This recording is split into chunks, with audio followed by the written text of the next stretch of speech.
और ब्रेक के बाद खबरों में आगे बढ़ेंगे। वादी कश्मीर अपनी कुदरती खूबसूरती की वजह से पूरी दुनिया में मशहूर है। उसके दिलकश वादियां हुस्न का लासानी नमूना हैं। उसकी बुलंदो बाला पहाड़ियों कुदरत की सन्नाई का बेहतरीन शाहकार है। अगर इस दिलफरेब मकाम पर तालीमी इदारा हो तो इस तालीमी इदारे में तालीमी सरगर्मी की बात ही जुदा होगी। हम बात कर रहे हैं राजौरी के धनौरी में वाक़ बाबा गुलाम शाह बादशाह यूनिवर्सिटी की, जो बहुत की पुरफिजा मकाम पर वाक़ है।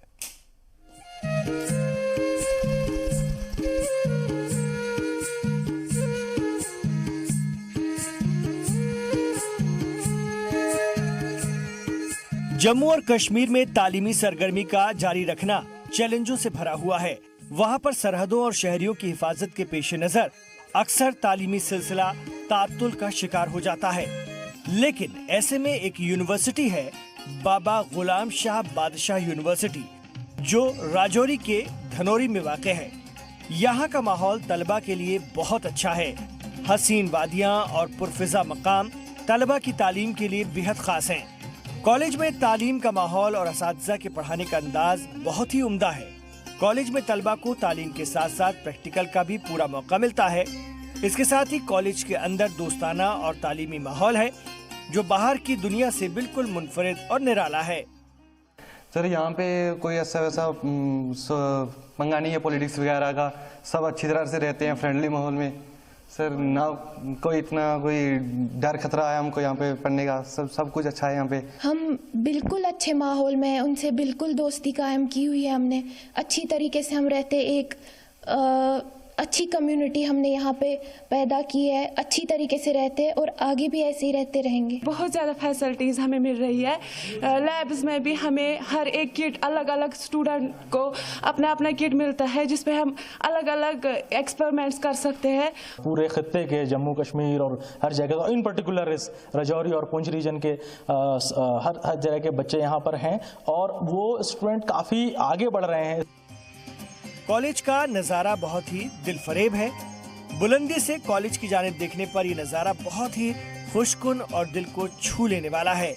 कॉलेज के असातिज़ा भी कॉलेज के इस तालीमी माहौल को बरकरार रखने में बहुत अहम रोल अदा करते हैं।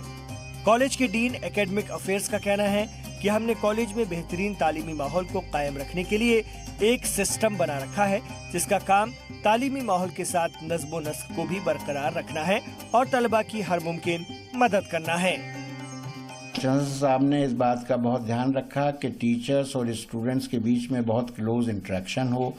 स्टूडेंट्स की अगर किसी किस्म की कोई प्रॉब्लम है तो यहाँ पर एक बहुत ही स्ट्रॉन्ग एडमिनिस्ट्रेटिव टीम है। हॉस्टल के लेवल पर यहाँ पर चीफ वार्डन हैं, डिपार्टमेंट के लेवल पर यहाँ पर एचओडीज़ हैं।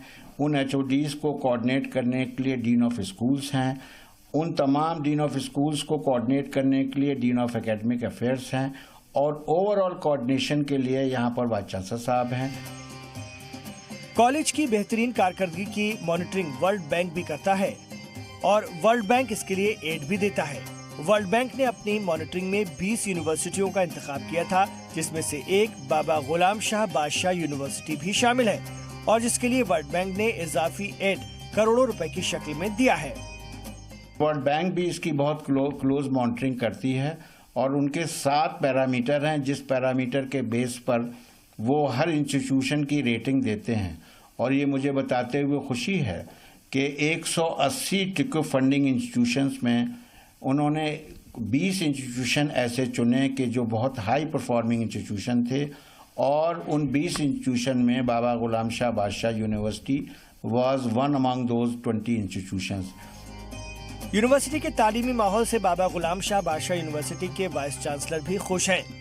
उनका कहना है कि तालीमी इदारा रोज बरोज तरक्की करता जा रहा है और हम अब रिसर्च पर ज्यादा तवज्जो दे रहे हैं और हमारी यूनिवर्सिटी में बेहतर तालीमी माहौल के लिए उम्दा असातिज़ा की एक मेहनती टीम है। इसके अलावा अभी कॉलेज में गवर्नमेंट एजेंसी की मदद से तकरीबन 38 प्रोजेक्ट चल रहे हैं। बाबा गुलाम शाह बादशाह यूनिवर्सिटी के अंदर जो एक मेजर तब्दीली है, वो तब्दीली यहाँ की रिसर्च की निस्बत से है। यूनिवर्सिटी और कॉलेज में फ़र्क इतना ही होता है कि यूनिवर्सिटी के अंदर रिसर्च के प्रोग्राम होते हैं, कॉलेजेस में वो उस लेवल पे नहीं होते। तालीम तो इंसान के लिए बहुत ही बेहतर और कीमती शय है और तालीमी इदारे अगर किसी पुरफिजा और हसीन और खूबसूरत मकाम पर हों तो वहाँ की तालीम वाकई बहुत बेहतरीन और शानदार हो जाती है। हरियाली और सेहत बख्श मकाम तालीम के लिए शानदार मौके पैदा करते हैं और जिला राजौरी के धनोरा की बाबा गुलाम शाह बादशाह यूनिवर्सिटी इसकी बेहतरीन मिसाल है। जी सलाम के लिए महमूद फैसल की रिपोर्ट। कोकरनाग अनंतनाग में आज रियासती हैंडीक्राफ्ट की जानिब से बेदारी कैंप का इनेकाद किया गया। इस प्रोग्राम में कारीगरों को सरकारी स्कीमों के बारे में जानकारी दी गई। सरकार की जानिब से चलाई जा रही स्कीमों के बारे में तफसीलात से बताया भी गया। इस मौके पर कसीर तादाद में कारीगरों ने शिरकत की। ज़्यादा से ज़्यादा अगर हम ये चेन स्टिच का काम करते हैं, एक दिन में ज़्यादा से ज़्यादा अगर हम सुबह 16 घंटे काम करेंगे, ज़्यादा से ज़्यादा 80 या 90 रुपये हमें मिलते हैं। महकमा आपके साथ ताउन करता है? महकमा ताउन करता था, मगर ये खाली झूठी बोलते हैं, क्योंकि महकमा की बात ही नहीं है। जो भी करते हैं ये नहीं पूरा नहीं करते हैं। जो भी वहाँ इनके सपोज रिश्तेदार या कोई इनका रिलेटिव होगा, ये बोलते हैं हम अवेयरनेस कैंप यहाँ दिल्ली में नुमाइश होती है, आपको भेजेंगे। आपको सबसे बड़ी बेस है अनंतनाग में, सबसे ज़्यादा आर्टिजन इस चीज़ के साथ जुड़े हुए हैं, हैंडीक्राफ्ट्स के साथ, इस दस्तकारी के साथ। और बहुत टाइम क्या होता है कि जो आर्टिजन्स होते हैं उनके पास या तो टाइम नहीं होती है या उनके रिसोर्सेज नहीं होते हैं कि वो जाके दफ्तरों में जाके वहाँ पूछें कि कौन कौन सी स्कीम्स हैं, हमें क्या फ़ायदा मिलेगा अगर हम ये काम करेंगे। कुलगाम के बाग गार्डन इलाके में पीने के पानी की कमी से परेशान दर्जनों मकामी लोगों ने महकमा पीएचई के खिलाफ जमकर एहतजाज किया। लोगों का कहना है कि बार बार शिकायत दर्ज कराने के बाद भी इंतजामिया हमारी परेशानियों पर ध्यान नहीं दे रहा। कई बार यहाँ पे मीडिया आ चुके हैं, आपने देखा भी यहाँ पे तकरीबन आज से 10 दिन 15 दिन पहले यहाँ पे मीडिया आ चुके हैं, मगर यहाँ पे सबसे बड़ी प्रॉब्लम वो पानी की है। जो पीएचई की है, पीएचई यहाँ पे पूरी बेकार है। यहाँ पे तकरीबन करोड़ की संपत्ति है। यहाँ पे आप देख सकते हैं सर कितने करोड़ की संपत्ति लगी है, मगर यहाँ पे कोई पानी का इंतजाम है ही नहीं। हम हुकूमत वाला खासकर डीसी साहब से अर्जन गुजारिश करते, मेहरबानी करके अगर हमारा इतना यहाँ पे संपत्ति खड़ा है, कम से कम मेहरबानी करके हमारा पानी जो रेस्टोर गाँव में होना चाहिए। हमारे औरतें तकरीबन एक गाँव से दूसरे गाँव जाते हैं कि पानी लाने के, वो हमारे लिए शर्म की बात है। हम यहाँ पर फिल्ट्रेशन पर आए हैं, हमें यहाँ पर गाँव में बहुत पानी की किल्लत है, जो कि यहाँ पर बड़ी संपत्ति बनी है। हम डीसी साहब से गुजारिश करना चाहते हैं, मेहरबानी करके हमें हमारे गांव को पानी की किल्लत दूर करें। उधर लेह में 2 रोजा दासमोचे फेस्टिवल अकीदत और एहतराम के साथ मनाया गया। इस मौके पर लेह और लेकीर मठ में शानदार रिवायती डांस भी पेश किया गया। इस फेस्टिवल को देखने के लिए हजारों की तादाद में लोग पहुंचे। एक रिपोर्ट भी आपको दिखाते हैं।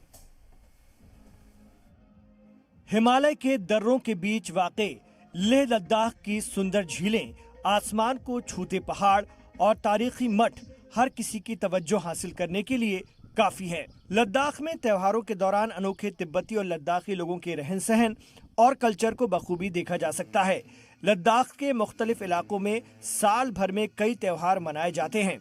उनमें से एक है दोस मोचे। दूसरे त्योहारों की तरह दोस मोचे भी सयाहों के बीच काफी मशहूर है।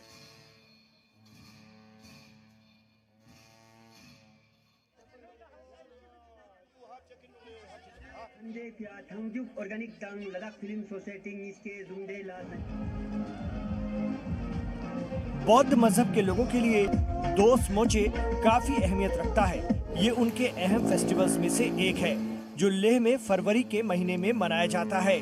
ये त्योहार दरअसल एक रिवायत है जिसे लाहेन गोंगडुप नाम के एक राजा ने शुरू किया था। कहा जाता है कि त्योहार के दौरान एक खास तरह की पूजा भी की जाती है जो बुरी ताकतों से लोगों की हिफाजत करती है। ये पूजा सिर्फ ताकथोक मठ के भिक्षुओं की जानिब से ही की जाती है। कहा जाता है कि इस त्योहार के साथ ही सर्दियां कम होने लगती हैं, मौसम में सुधार होने लगता है और गर्मियों का वक्त शुरू हो जाता है। लद्दाख के बौद्ध इसे नए साल के तौर पर भी मनाते हैं। हर एक वर्ष की तरह 2020 में भी दोसमोचे का ये परम एक सेरेमनी होता है। वो कल और आज समापन का दिन है। इस फंक्शन का दूसरे दिन दोसमोचे जो सदियों से महाराजाओं के ज़माने से चले आ रहे हैं, तकरीबन 300-400 साल पहले, तो वहाँ हमारे लद्दाख के महाराजा तब उनके ज़माने से पहले जो हमारे पीछे है उनके आंगन में वहाँ पे एक छमरा कोर्टयार्ड हुआ करता था। वहाँ पे लद्दाख में तकरीबन 16 बौद्ध मठ है, तो वहाँ पे हर एक साल 2-3 जो गुम्फा का लम्हा है वो यहाँ आके 3-4-5-6 दिनों से एक रिचुअल सेरेमनी करते हैं ताकि दुनिया में अमन और शांति रहे, सुख शांति रहे। कोई एक एपिडेमिक का कोई इस तरह का हमारे देश में दुनिया की शांति के लिए पूजा पाठ किया जाता है। मेले में जामा मस्जिद से मोती बाजार तक फैले इन बाजारों की चमक देखते ही बन रही थी। रोड पर हर तरह के सामान और कपड़े बेचे जा रहे थे। मेले के दौरान नौजवान टम्बोला जैसे खेल खेलते हैं जो एक तरह का जुआ है। मकामी लोगों का मानना है कि ये महज एक त्योहार या पूजा नहीं बल्कि ये एक कल्चरल रिवायत है। तो आज कल जो है ठीक से मुनासिब की ओर से मास डांस हुआ था और यहाँ पे इसी कोर्टयार्ड में ले चुकांग विहारा में हज़ारों के संख्या में दर्शन के लिए है लद्दाख के हर कोने से यहाँ पे एकत्रित हुए थे। तो मार्क्स डांस जो होली जो मुखौटा डांस होता है वो एक मुखौटा डांस नहीं होता है, क्योंकि ये एक हमारे दर्शन और एक फिलोसफी और एक संस्कृति के साथ जुड़ा हुआ है। तो लोग जो है इनको एक नाच गाने के तौर पर नहीं बल्कि एक तन मन धन से एक विश्वास के साथ इनका दर्शन करते हैं। तो आज हमारा दूसरा दिन है। तो आज जो दोस्त एक आकृति होते हैं जो जिसमें कहीं लामागन जो है जो टकथोक मुनासिर से उनका बना हुआ होता है। कहीं 5-6-7 दिनों से इनका प्रैक्टिस चलता है, अभियान चलता है कि इस दोस्त को जो जो बलाएं होते हैं आज तक के हमारे जो वर्षों में वो ऐसे बलाएं बल पर ना आए, इसको विश्व शांति के तौर पर देखा जाता है। लेह में फरवरी के महीने में मनाया जाने वाला दोस्त मोची फेस्टिवल 2 दिनों तक चलता है, जिसमें बौद्ध भिक्षु नाच गाकर दुआएं मांगते हैं। कहा जाता है कि इलाके की खुशहाली के लिए ये जरूरी है। ब्यूरो रिपोर्ट, जी सलाम। और गांदरबल के खेल मद्दाहों के लिए अच्छी खबर है। गांदरबल के डीडीसी ने यकीन दिलाया है कि मादरे मेहरबान स्टेडियम में क्रिकेट के साथ साथ सभी तरह के खेल खेले जा सकेंगे। इसके लिए माकूल तैयारियां भी की गई हैं। हम पिछले 5 साल से चलाते आ रहे हैं। मादरी मेहरबान ग्राउंड इसका नाम दिया गया है। इसके पीछे एक हिस्ट्री है। ये एक ऐसी ज़ियारत के साथ वाबस्ता है। कमर शाह साहब रहमतुल्लाह अलैह ये ग्राउंड वाबस्ता है। लेकिन आप देखिए इस ग्राउंड को किस तरीके से तबाह किया गया, इसकी टर्फ को तबाह किया गया। कुछ महीने पहले इसमें लाइटिंग का इंतजाम किया गया। लाइटिंग तो लगाई उन्होंने, लेकिन लाइटिंग किसी काम की नहीं है। लगाई कहाँ पे? बीच में। तो पीछे ले सकते थे, आराम से कर सकते थे। इस ग्राउंड को हमेशा इग्नोर किया गया। इसको जब भी इन्होंने काम किया, लेकिन काम करने के बाद फिर से बिगाड़ दिया। क्या मकसद है? काम करना फिर बिगाड़ना। हमें ये बात समझ नहीं आती है। मेहरबान के नाम से एक ग्राउंड है यहाँ पर मेन टाउन गांदरबल में। इसमें बहुत सारे इश्यूज़ हैं। सबसे पहला इशू ये है कि हमें समझ नहीं आता, बीइंग अ लोकल, हमें समझ नहीं आता कि ये ग्राउंड किसकी अथॉरिटी में है। कभी इसको यूथ सर्विस स्पोर्ट्स के हवाले किया जाता है, कभी स्पोर्ट्स काउंसिल। तो और एक इशू यहाँ पे ये है कि जो भी गवर्नमेंट इवेंट्स होते हैं वो सारे वो यहीं पे सेलिब्रेट करते थे, क्योंकि यहाँ पे जो ये मेन टाउन में ग्राउंड है। तो कभी 26 जनवरी जैसा इवेंट होगा तब बर्फबारी हुई होती है, तो ये लोग क्या करते हैं, एडमिनिस्ट्रेशन जेसीबी जैसी मशीनें लेके आउटफील्ड को तबाह कर देता है बर्फ़ हटाने के घर से। वो तो अगर उनको बर्फ़ हटानी है, इवेंट्स ऑर्गेनाइज करने हैं, तो ऐसे तरीके इस्तेमाल करो कि ये आउटफील्ड भी बच जाए, ग्राउंड भी बच जाए। वहाँ पे एक क्वार्टर भी बनाया गया आज से 5 साल पहले। इसका भी मतलब पूरा ये जो कंस्ट्रक्शन थी वो भी पूरी नहीं हुई। तो हम बोलना चाहते थे एडमिनिस्ट्रेटिव से, ये जो ग्राउंड होना चाहिए ये मल्टीपर्पज़ के लिए होना चाहिए, मल्टीपर्पज़ स्पोर्ट्स के लिए होना चाहिए। जैसे पहले ऐसे यहाँ पे चल रहा था, क्रिकेट भी हो रहा था, फुटबॉल भी हो रहा था। जैसे यूथ सर्विस स्पोर्ट्स, हमारा स्पोर्ट्स डिपार्टमेंट है, वो भी यहाँ पे ऑर्गेनाइज बहुत सारे स्पोर्ट्स कर रहे थे। तो अब हम एडमिनिस्ट्रेशन से यही रिक्वेस्ट करें, ये जो स्पोर्ट्स ये ग्राउंड होना चाहिए, अपने टाउन का ग्राउंड होना चाहिए, मादरी मेहरबान स्टेडियम, ये मल्टीपर्पज़। देखिए, जहाँ तक आपका खर्चा है कि जो मादरी मेहरबान स्टेडियम जब भी रेनोवेट जिसको हमने करवाया है, तो आपका खर्चा है कि ये एक ही गेम के लिए डिमार्केट स्पेसिफिकली रखा जाएगा, वैसा कुछ भी नहीं है। इंशाल्लाह यहाँ पे सारे गेम्स होंगी और सारे मिलकर सारे गेम्स खेला करेंगे। इसमें आपको पता है कि अभी पिछली बार जो हमारे सेंट्रल मिनिस्टर्स का ग्रुप ऑफ मिनिस्टर्स आई थी, टीम आई थी, उन्होंने इसको इनाग्रेट भी किया है।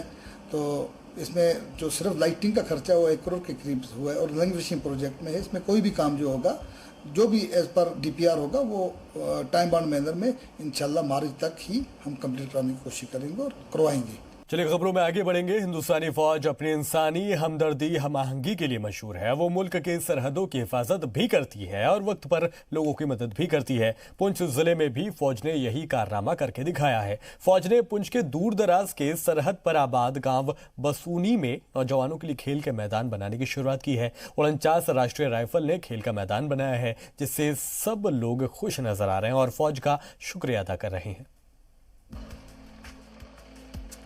पुंछ जिले की तहसील मेंढर का बसूनी गांव हिंदुस्तान और पाकिस्तान की सरहद पर वाक़ है, जहां पर आए दिन पाकिस्तान की जानिब से गोलाबारी की जाती है और ये इलाका पूरी तरह से गोलाबारी से मुतासिर रहता है, जिससे यहां के बाशिंदों को जबरदस्त परेशानियों का सामना करना पड़ता है। हिंदुस्तान फौज की रोमियो फोर्स की 49 राष्ट्रीय राइफल ने सरहद पर रहने वाले नौजवानों के लिए खेल का मैदान बनवाने का बेहतरीन कदम उठाया और इसकी तामीर का काम भी शुरू कर दिया गया है। आपको बता दें कि बसूनी गांव के साथ लगभग 5 गांव और आबाद हैं, जिनके लिए फौज ने ये तारीखी कदम उठाया है। ये ग्राउंड बहुत खुशी है, बच्चे से लेकर बूढ़े तक। यहाँ हर आदमी खुश है कि फौज ने जो ये ग्राउंड दिया है। इससे पहले भी फौज जो है बहुत हमारी मदद करती रही है, तो आर्मी के साथ हमारे जो बड़े बड़े हैं वो भी जुड़े रहे हैं, तो हम भी आज आर्मी के साथ हैं, ऐसी बात नहीं है। तो आर्मी हमारा तहफ़्फ़ुज़ करती है, हमारे यहाँ सेफ्टी करती है। तो यहाँ पे जो ग्राउंड दिया है इसकी बहुत बहुत खुशी है। बहुत बहुत थैंक यू जे CO साहब, OC साहब और तमाम फौज को। हम आर्मी का हमारे साथ बहुत तावन है और ये ग्राउंड बिल्कुल जो हमारा ये बना है, इसमें हमारी जो मतलब इससे पहले जो मतलब ये अर्बन एरिया है, इसमें जो वीकर सेक्शन मतलब अपलिफ्ट के लिए जो है ना, ये इसमें मतलब खेल कूद में आगे जाएंगे बच्चों में थोड़ा सा एक माहौल बनता है, एक अच्छा मतलब ट्रेनिंग भी होती है। कल बेल्ट फोर्स में जाने के लिए तो ये इसमें खेल कूद तो एक बहुत बड़ा जो है इसका इशू रहता है। तो इसमें हम बहुत बहुत शुक्रगुजार हैं इनका हमारे साथ जो ताल्लुक़ रहा है, तो इंशाल्लाह ये हमारे साथ कायम भी रहेगा। तो इसी में हम इनका बहुत बहुत शुक्रगुजार हैं। फौज के इस बेहतरीन कदम की गाँव वाले तारीफ कर रहे हैं। लोगों का कहना है कि हमारे नौजवान बचपन से ही पाकिस्तान की जानिब से की जाने वाली गोलाबारी से मुतासिर रहते हैं, जिसकी वजह से ये हमेशा खेल कूद में पीछे रहते हैं और अब हिंदुस्तानी फौज हमारे लिए मददगार साबित हुई है। इस ग्राउंड से हमारे नौजवान अपनी खेल की सलाहियतों को निखारेंगे और सेहतमंद रहेंगे। इस तरह से नौजवान फौज के साथ जुड़े रहेंगे और ये नौजवान फौज में शामिल होकर मुल्क की खिदमत करना चाहते हैं। ये मैदान इसके लिए भी मददगार रहेगा। इस मैदान के बारे में मकामी लोगों का कहना है, फौज से खेल के मैदान के बारे में बातचीत हुई, जिसके बारे में उन्होंने गांव वालों से जमीन का बंदोबस्त करने की बात कही और कहा कि हम आपकी पूरी मदद करेंगे। जमीन मिलने के बाद फौज ने खेल के मैदान की तामीर शुरू कर दी, जिससे यहाँ के नौजवान बहुत खुश हैं। बात यह है कि हमारा ये जो एरिया बिल्कुल बॉर्डर का है, तो इस बार हमें ये खुशी हुई कि हम बिल्कुल ही फौज के साथ जुड़ चुके हैं और फौज की तरफ से हमें जो ये ग्राउंड मिला है और एक हमारे यूथ के लिए खेलने के लिए, इसका तो हमें एक फ़ायदा ये है कि लोगों के जहनों में टेंशन बनी रहती है जो शेलिंग की भी, उससे भी थोड़े हट जाएंगे क्योंकि फ़ौज के साथ जुड़ गए। और दूसरी बात जो है कि हमारे बच्चे कहीं नशे में मुबतला रहते हैं और वो भी बच्चे हमारे शामिल होंगे, यहाँ खेल कूद में शामिल हो जाएंगे और सेहत के लिए भी ये अच्छा है। और मेरा ये पर्सनल ज़मीन है जो मैंने दे दी है सिर्फ बच्चों के नाम के, बच्चे खेलेंगे, फौज भी आएगी।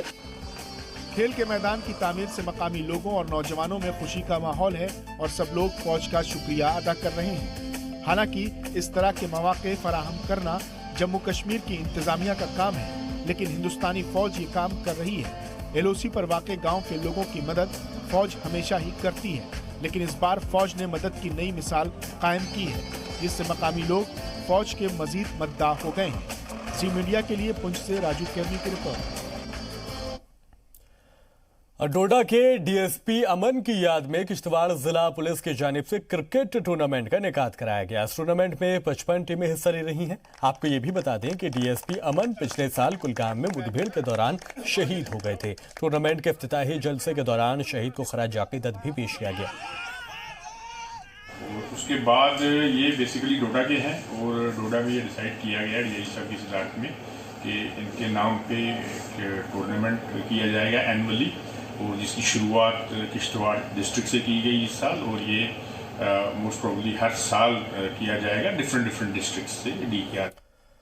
जम्मू यूनिवर्सिटी में नेशनल इंटीग्रेशन कैंप का इनेकाद किया गया। इस दौरान कल्चरल रैली भी निकाली गई, जिसे JU के वाइस चांसलर प्रोफेसर मनोज धर ने हरी झंडी दिखाई। रैली में कई रियासतों के लोगों ने शिरकत की। रैली यूनिवर्सिटी से निकलकर शहर के अहम मकामात होते हुए यूनिवर्सिटी लौटकर इख्तिताम पजीर हुई।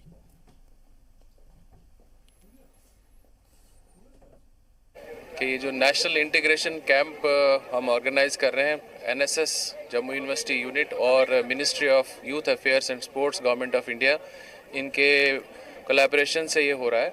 तो इस नेशनल इंटीग्रेशन कैंप का जो मकसद है वो ये है कि जो हमारे देश के कोने कोने से ईस्ट वेस्ट नॉर्थ साउथ से जो बच्चे आए हैं, इनको देश पूरा दिखाना और इनको आपसी भाईचारे और शांति के जो ये प्रतीक है, तो इनको आपस में मिलाना, एक दूसरे के कल्चर, एक दूसरे के ट्रेडिशंस, एक दूसरे की लैंग्वेज, इनको समझना और अप्रिशिएट करना कि हमारे देश जो है उसमें यूनिटी इन डाइवर्सिटी कैसे लाई जा सकती है, कैसे हम लोग देश की उन्नति के लिए, देश की डेवलपमेंट और ग्रोथ के लिए ये यूथ जो है ये कैसे काम कर सकता है। इस चीज़ को अप्रिशिएट करने के लिए ये कैंप्स ऑर्गेनाइज किए जाते हैं।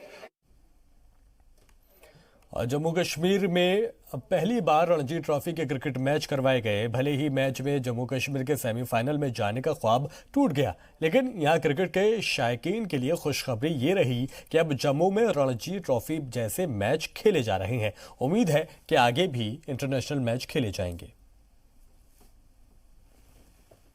कश्मीर में रणजी का मैच हो रहा है। स्पेशली हम कश्मीर से आए थे आज देखने के लिए। यहाँ थोड़ा JNK का टीम अभी सफ़र कर रहा है, तो धीरे धीरे देखते हैं कहाँ मैच हो जाएगा और एंजॉय भी कर रहे हैं। बहुत सारे लोग भी आ रहे हैं और JNK का पहला ही मैच इस टाइम इतने मतलब ये क्वार्टर फाइनल तक पहुँचे हैं रणजी के मैच, तो हम भी सपोर्ट करने के लिए JNK भी आए। देख रहे हैं कि आज लास्ट डे है।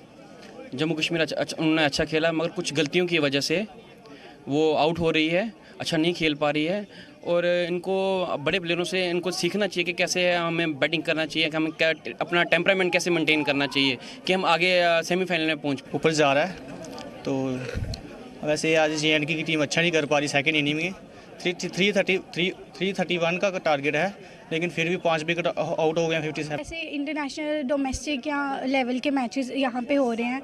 अभी MA स्टेडियम अभी हाल ही में इंटरनेशनल घोषित किया गया है, तो बहुत अच्छा लगता है जब अपनी स्टेट इस लेवल के प्लेयर्स आके यहाँ पे खेलते हैं और यहाँ का जो यूथ है उसे मोटिवेशन मिलती है कि हम भी इस लेवल की प्रैक्टिस करके, वो इंस्पिरेशन मिलती है उनको कि हम भी वहाँ जाके ऐसा कुछ प्लेयर। अच्छे मैच हो रहे हैं, यंगस्टर्स जो हैं वो उनको मौका मिल रहा है मैच खेलने का। तो यहाँ पे इस तरह रणजी के मैच जो हैं पहली बार हो रहे हैं, तो लोग जो है बहुत खुश है। बहुत दूर दूर से यहाँ पे लोग जो है अलग अलग डिस्ट्रिक्ट से मैच देखने आ रहे हैं और तो बहुत ही अच्छा फील कर रहे हैं लोग, तो बहुत अच्छा लग रहा है यहाँ मैच चल रहा है। और गांदरबल में खेला जा रहा चिनार T20 टूर्नामेंट अख्तिताम पजीर हो गया। टूर्नामेंट का फाइनल मुकाबला लार 11 ने जीत लिया और खिताब अपने नाम कर लिया। इस टूर्नामेंट में पूरे कश्मीर की 10 टीमें शिरकत कर रही थी। तो 10 टीमें शिरकत कर रही थी और ये जो टूर्नामेंट था दरअसल वो आज अख्तिताम पजीर हो गया। और आपको ये भी बताते चलें कि गांदरबल में ये खेला जा रहा था चिनार T20 टूर्नामेंट अख्तिताम पजीर आज हो गया और टूर्नामेंट का फाइनल जो मुकाबला था दरअसल वो लार 11 ने जीत लिया। और इस टूर्नामेंट में पूरी कश्मीर की 10 टीमें हिस्सा ले रही थी और इसमें से लार टीम जो थी उसने लार 11 ने कामयाबी यहाँ पर दर्ज की है। तो आज आखिरी मैच इस टूर्नामेंट का खेला गया। चिनार में T20 टूर्नामेंट अख्तिताम पजीर हुआ है और टूर्नामेंट का फाइनल जैसा हमने आपको बताया कि लार 11 ने अपने पाले में कर लिया, जिसके बाद आप तस्वीरें देख सकते हैं उनको इनाम से नवाजा भी गया।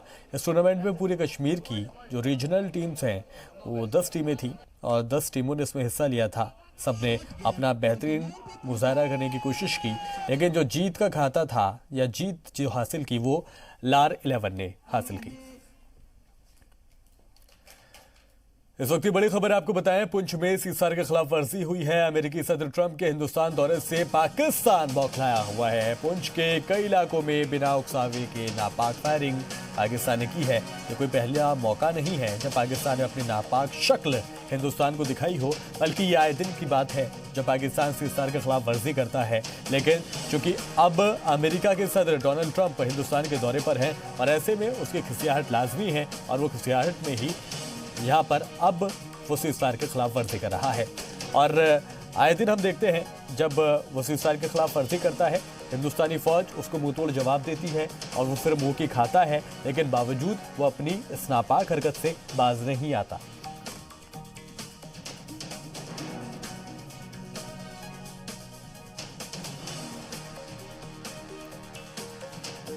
तो पाकिस्तान की घसियाहट एक बार फिर से दिखाई दे रही है जब सीज़फायर के खिलाफ उल्लंघन कर रहा है और रिहायशी इलाकों को, मकामी इलाकों को, फौज की चौकियों को वो हमेशा नुकसान पहुंचाने की कोशिश करता है। यही वजह है जो सरहद के पास रहने वाले लोग हैं उनको परेशानी होती है, दिक्कतों का सामना करना पड़ता है और वो सरकार से फिर बंकर्स की मांग करते हैं।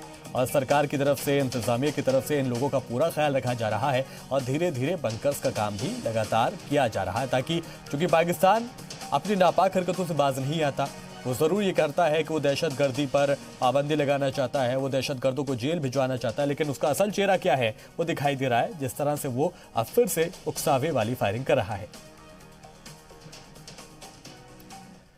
इस खबर के साथ कश्मीर एक्सप्रेस में इतना ही।